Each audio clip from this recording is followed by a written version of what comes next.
Hey, how's it going, YouTube? I'm back in the video, and today I'm talking about how the Toronto Raptors could potentially defend their NBA championship from last year or repeat for the NBA Finals. Now, before I get in this video, let me make it perfectly clear, the Toronto Raptors are by no means my Finals favorite. They're probably not even in the top 4 right now. They might be in the top 5 for the Finals favorite. So don't think this video is me saying the Raptors are going to win. So if you're Lakers, Clippers, Bucks fans, or any fan of like that, don't think I'm saying they're better than your team. I am not. This is just a video saying how they could potentially defend their championship. So yeah, I'm getting to a few reasons in this video, and if you do like the video at any point, hit the like button and subscribe button. It would mean the absolute world to me. And without further ado, without rambling on too much, let's get right into this video. Alright, so my first reason, and also probably the most obvious reason, is going to be how good their defense is. This team is probably the best defensive team, or at least best team defensive team in the entire NBA besides the Milwaukee Bucks. Now, the Milwaukee Bucks are on a whole nother level of defense, but so are the Toronto Raptors. I mean, even with the Raptors losing the best defender in the entire NBA in Kawhi Leonard, they were able to remain an elite defense, but not only an elite defense, the second best defensive ranked team in the NBA.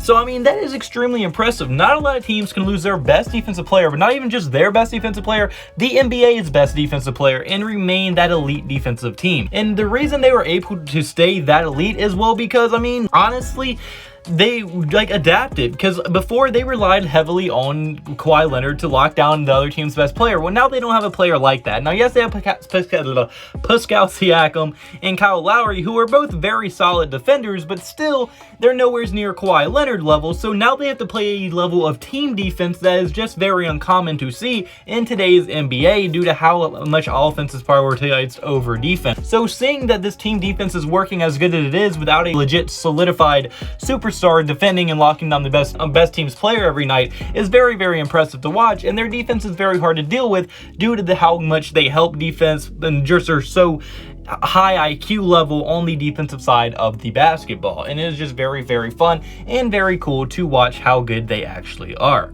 But now my second reason for this video is going to be that they don't have a solidified star. Now you might be like, well, I mean, how does them not having a superstar on their roster make them a good team? Usually you need at least 2 superstars to win the NBA Finals.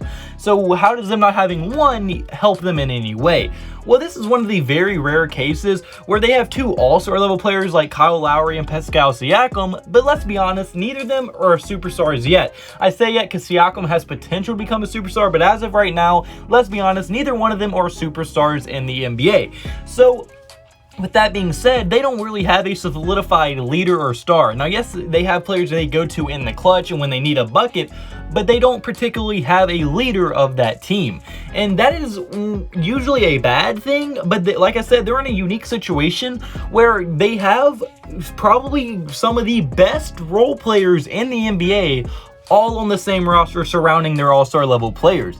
With players like Van Vliet, OG Anunoby, Serge Ibaka, Norman Powell, and Marc Gasol, although all of them aren't stars, if you combine all of them, you get pretty much another all-star level player. Plus, pretty much all of them have been together for more than 2 years now. So they have good chemistry, they play extremely good together. So despite their lack of a superstar, well, that actually helps them, because now it opens up the court and it actually helps them play better team ball that we don't usually see. I mean, let's be honest, team ball is a lot worse with places like Houston, Clippers, and Lakers, where they have a solidified 2 superstars. I mean, James Harden's going to get up his shots, Westbrook's going to get up his shots, LeBron's going to get his, so is Anthony Davis, and like the Clippers, Paul George, Kawhi, they're going to get theirs. Well, with the Raptors, nobody is really looking to quote-unquote get theirs every game because no one's really the leader of the team or that dude, and they don't really have big egos involved on that team. So without the ego aspect being in the team, now you open up a whole nother dimension of team ball that really we don't see much in the NBA, at least from the elite teams in the NBA. So with them only having 2 all-star level players and the rest extremely talented role players, well, now their team ball is so good, their ball movement is so good, their chemistry is so high, well, they can legitimately rely on that to win a lot of games despite their lack of superstar.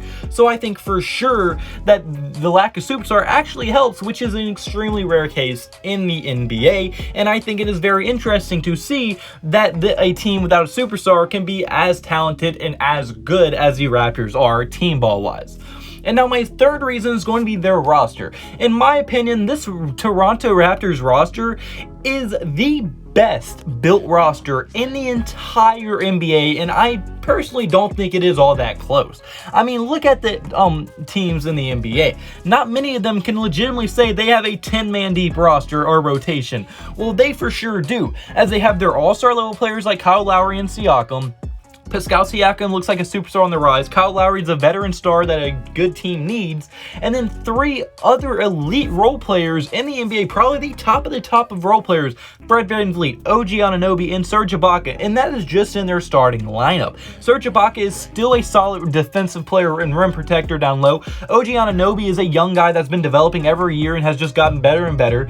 Fred VanVleet is extremely solid as a shooting guard, and that is only in their starting lineup. And when you move to the bench, it gets even better, as they have people like Terrence Davis, who's already looking like a steal from this draft. And he wasn't even drafted, he's an undrafted rookie, but he's looking like an absolute diamond in the rough, and he's been a great player and huge contributor to this Raptors team off the bench.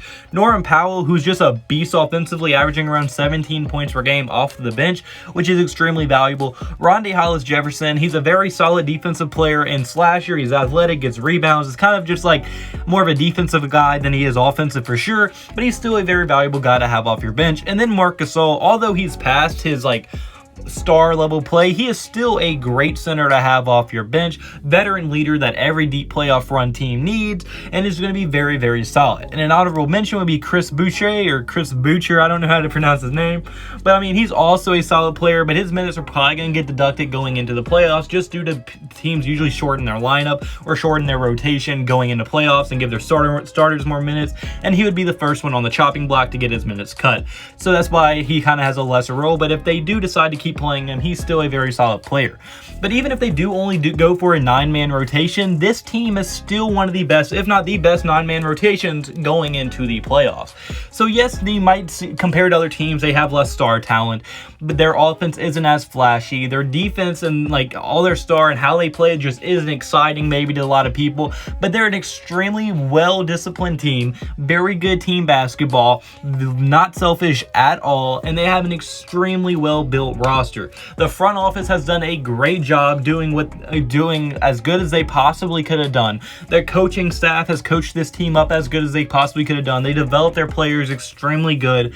So I mean, with that being said, if this team does get hot, I could see them playing and getting pretty deep in the playoffs. Now, it's hard for me to imagine them in the finals just due to all the talent that is out there. It's going to be hard for them to beat Milwaukee. Philadelphia is going to be a competition for them.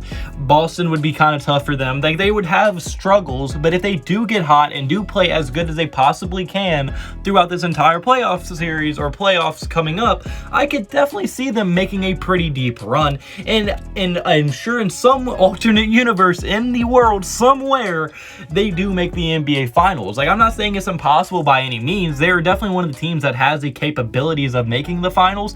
Now it's just a matter if they will or not. So yeah, but unfortunately, guys, that's gonna be it for this video. So comment below, do you agree with me? Do you think the Raptors could defend their championship? Do you think they can even make it to the finals? Who do you think is gonna make it to the finals? On your thoughts in the comment section below. If you did like the video, a point the like button and subscribe button would mean the absolute world to me. And I'll see you on, almost forgot. I hope you have a blessed day. Have a blessed day. So you need to have a blessed day. See you in the next video. Goodbye. Boo. Blah.